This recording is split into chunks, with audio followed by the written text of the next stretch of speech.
All right, guys, so this stretch is the Piriformis Stretch. So this is one of my favorite stretches for the Piriformis because it's easy to access. All you have to do is be able to sit down on the ground, okay?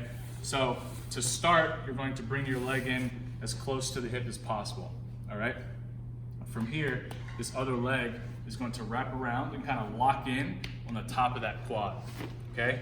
From here, you can see my glute is lifted off the floor. The goal of this stretch is to actually sit that glute down on the floor. So you'll see as I push that hip down, okay, my foot here comes off the mat, and that's okay. Part two is now I want to sit up as tall as I can, so think just really, really tall spine, and now you're going to start to feel that stretch real low in the outside of the hip capsule there.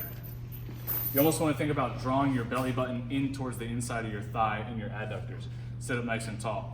Now step three in this stretch, if you need it, okay, and if you can reach it, is as you're sitting up nice and tall, pulling the leg in towards the chest while maintaining that upright posture.